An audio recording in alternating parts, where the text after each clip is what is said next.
Cerita bermula dengan memperlihatkan sebuah kapal pasukan kerajaan yang mencari mata air abadi untuk sang kaisar. Tapi perjalanan mereka tak semudah yang mereka bayangkan, di mana mereka berlayar berbulan-bulan lamanya, tapi mereka masih belum bisa menemukan pulau yang mereka cari.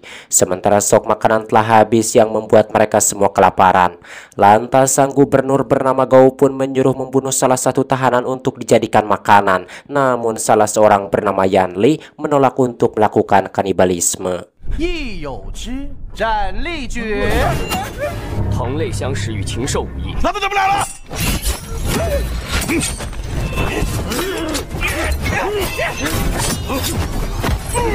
起来！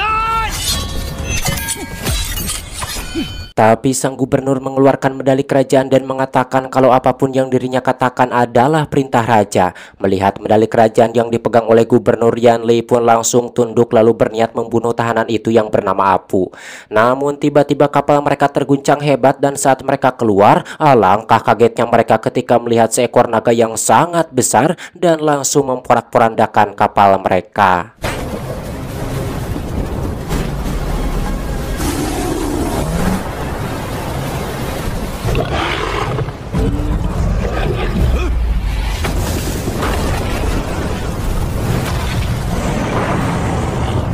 Melihat bahaya itu, mereka pun langsung menyelamatkan diri menggunakan skoci, termasuk tahanan tadi yaitu si Apu. Tapi jahatnya gubernur Gao malah meninggalkan Yan Li hingga Yan Li pun tenggelam.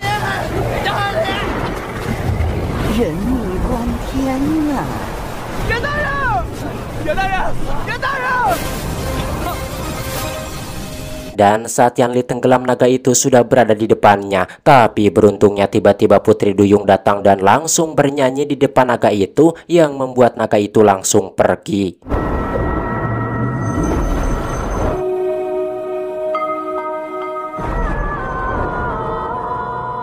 Keesokan harinya Yan Li tersadar dan mendapati dirinya terdampar di sebuah pulau bersama Putri Duyung itu yang mengaku bernama Si Yin. Yang ternyata Si Yin bisa berbahasa manusia, bahkan dirinya juga bisa meniru suara yang didengarnya, contohnya suara Yan Li. Dan di sini Yan Li pun terpesona dengan kecantikan Si Yin, si Putri Duyung itu.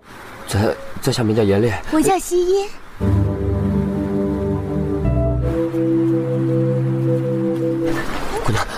那就收拾不清。 Namun tiba-tiba gubernur dan pasukannya datang dan menangkap Si Yin, di mana mereka semua pun kaget saat mengetahui kalau Si Yin adalah Putri Duyung. Lalu ekor Si Yin pun berubah menjadi kaki manusia. Dan di sini gubernur pun sadar bahwa sepertinya mereka telah menemukan pulau tersembunyi yang mereka cari. Lalu mereka yang masih kelaparan pun berniat untuk memakan Si Yin karena mereka sangat yakin dengan memakan Putri Duyung itu mereka bisa awet muda. Melihat Si Yin yang akan dijadikan santapan, Yan Li pun langsung menahan mereka. Tidak lama kemudian salah seorang dari mereka bernama Cuy melihat kepiting, tapi ternyata itu bukan kepiting biasa dan langsung menyerang Cuy. Lantas si gubernur pun langsung menembak kepala Cuy. Namun sialnya kepiting itu tidak hanya satu tapi sangat banyak dan langsung mengejar mereka.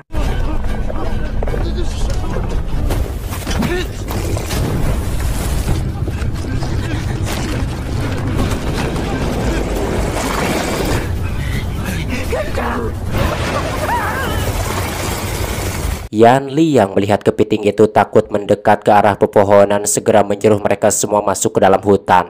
Dan benar saja kepiting itu berhenti saat mereka masuk ke dalam hutan, dan sepertinya kepiting itu takut dengan makhluk yang ada di dalam hutan tersebut. Yang mana mereka pun semakin yakin setelah melihat ada jejak yang sangat besar. Beberapa dari mereka pun mulai ketakutan, tapi gubernur tak peduli dan mengeluarkan surat perintah raja, di mana surat itu berisi perintah raja untuk mencari mata air abadi dan membawanya kembali kepada raja.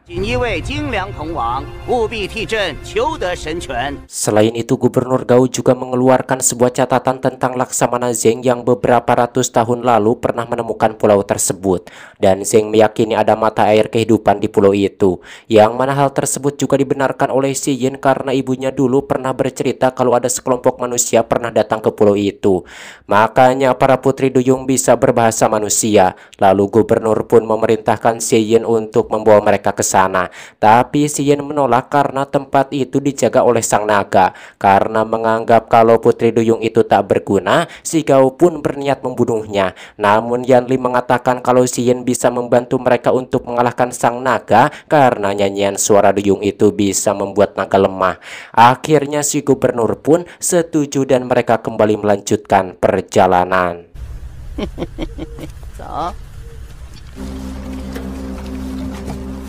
Dan terlihat di sana Yan Li yang kasihan kepada Xian pun menggendongnya dan sepertinya Xian mulai menyukai Yan Li.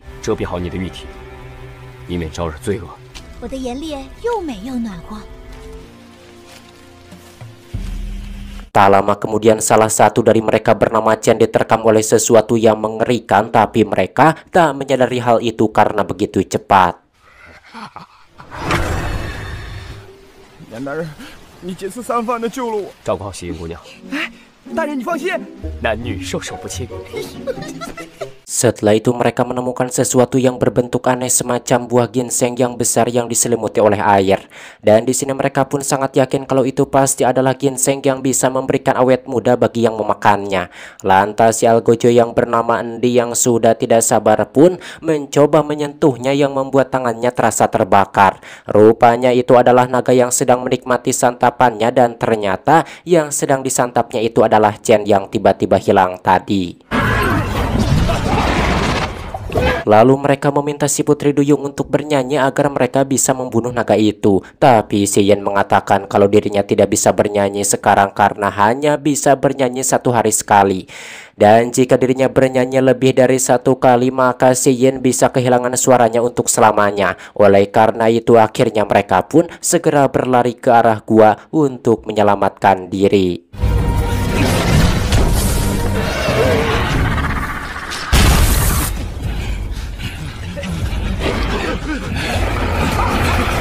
Tapi penasihat gubernur yang bernama Zhao Zong malah menembak Xian sebagai umpan agar memperlambat naga itu. Lantas Yan Li pun dengan cepat langsung menyelamatkan Xian dan membawanya ke dalam gua.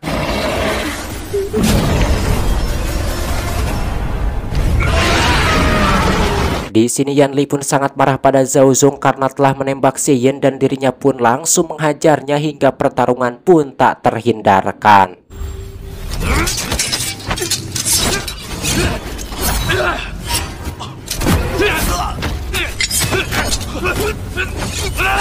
Tidak lama Gubernur Gao pun menghentikan pertarungan mereka dan menodongkan senjatanya ke kepala Yan Li. Tapi Zhao Zong terus saja memprovokasi sehingga Gubernur pun marah dan menembak Zhao Zong. Lalu Gubernur mengatakan agar Zhao Zong bisa menjaga sikapnya. Setelah itu tiba-tiba saja salah satu prajurit tewas akibat dipanah oleh kelompok suku asli gua itu.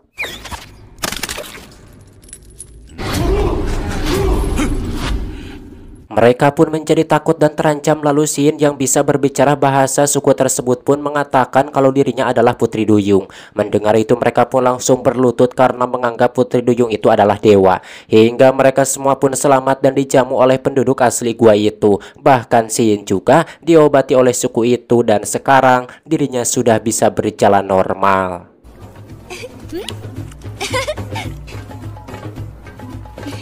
Huda, huda, huda.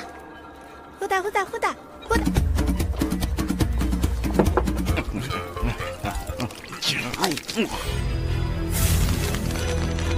Dan yang paling beruntung adalah si Apu yang mana dirinya diajak menikah oleh gadis cantik di suku itu. Kemudian Apu pun dibawa oleh wanita itu masuk ke dalam ruangan terpisah. Sementara yang lainnya lanjut minum-minum sambil disuguhkan tarian-tarian hingga mereka semua pun mulai mabuk.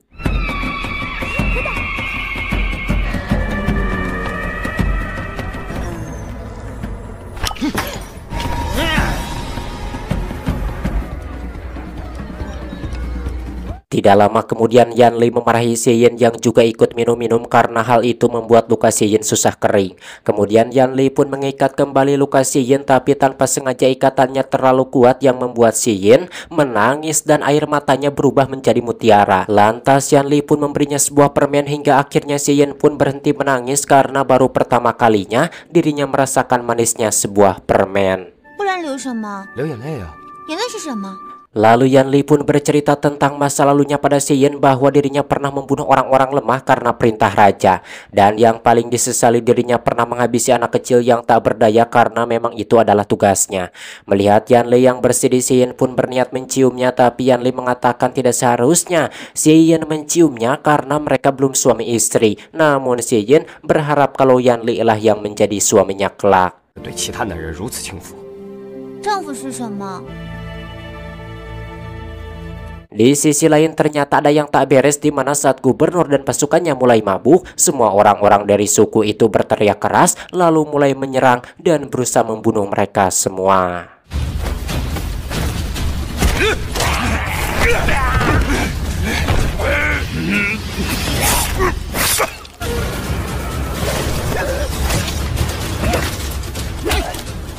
Tak lama kemudian Yan Li pun datang dan menghajar orang-orang gua itu hingga kabur ketakutan. Setelah itu mereka pun mencari keberadaan Apu yang dibawa oleh suku itu untuk menikah. Namun ternyata Apu bukannya dinikahkan untuk melakukan empludan, melainkan malah dijadikan tumbal. Dan di sana Xian melihat mata air yang mereka cari, namun mata air itu masih kering. Yang ternyata orang-orang di gua itu adalah penyembah naga dan mereka akan memberikan tumbal pada sang naga agar mata air umur panjang itu kembali mengalir. Tidak lama kemudian mereka pun memulai ritualnya, tapi Yan Li yang melihat Apu akan dikorbankan tidak diam begitu saja, yang mana dirinya pun langsung menyerang mereka sendirian, sementara yang lainnya hanya melihat dari kejauhan.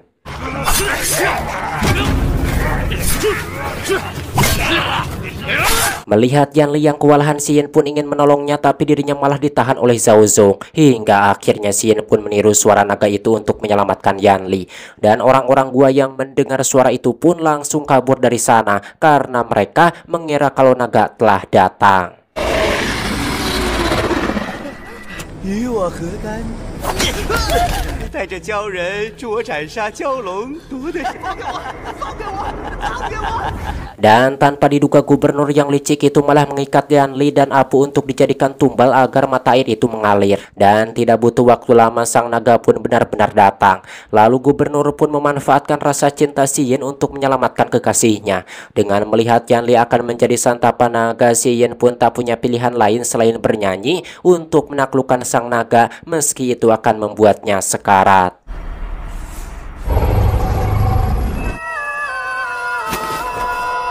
Akhirnya sang naga pun pingsan, begitu juga Xian yang sekarang telah berubah menjadi wujud aslinya setelah bernyanyi untuk terakhir kalinya. Kemudian sang gubernur pun memerintahkan anak buahnya untuk menghabisi sang naga. Tapi bukannya mati, sang naga justru malah menyerang balik dan memakan si Zhao Zong. Lalu si gubernur yang panik pun malah menembak Xian yang membuat Yan Li benar-benar marah. Setelah berhasil melepaskan tali ikatannya dengan sekuat tenaga, Yan Li pun langsung memotong tangan si gubernur. Karena kini dirinya sudah tidak peduli lagi dengan perintah dan jabatan si gubernur.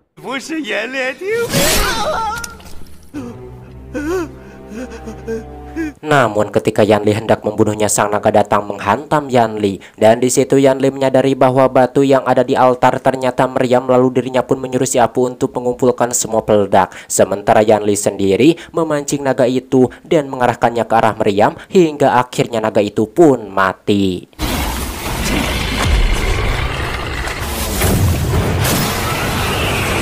Di saat yang bersamaan mata air abadi itu benar-benar mengalir, tapi Yan Li dan Xian sekarang sudah sekarat. Melihat kesempatan itu si gubernur pun langsung menembak Yan Li, kemudian menghampiri mata air abadi itu lalu meminumnya. Dan benar saja tangannya yang tadi putus kini kembali utuh dan rambutnya yang sudah putih kembali menjadi hitam. Tapi saat si gubernur mengambil air untuk dibawa pulang, tiba-tiba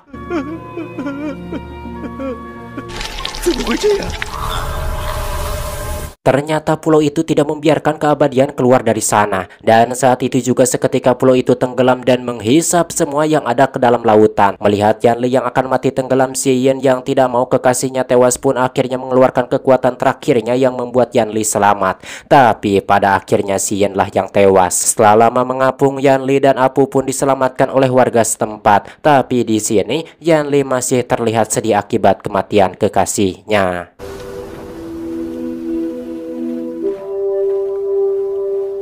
Beberapa waktu pun berlalu di mana Yanli yang kini tinggal di desa itu setiap harinya selalu menghabiskan waktunya dengan melihat lautan dan kenangan yang menelan cintanya. Bahkan sampai Yanli menua pun dirinya tidak bisa melupakan si Yin.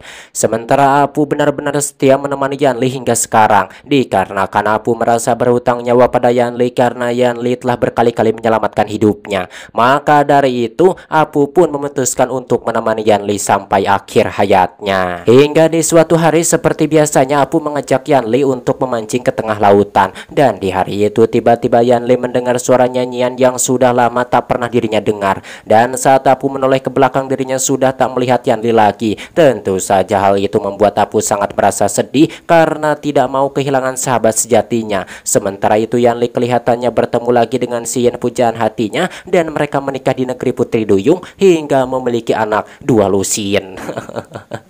Waduh, Yanli enak sekali dengan Putri Duyung. Bagaimana menurut kalian? Bagus gak ceritanya? Kalau suka saya akan review lanjutannya. Tamat ending yang sangat meng-Yanli and the Yin Prudent. Alah, memang sih filmnya emang genrenya ini adventure fantasi, tapi kalau cerita-cerita seperti ini diambilnya pasti dari sebuah buku dongeng. Dan menurut saya wah romantis sekali sih.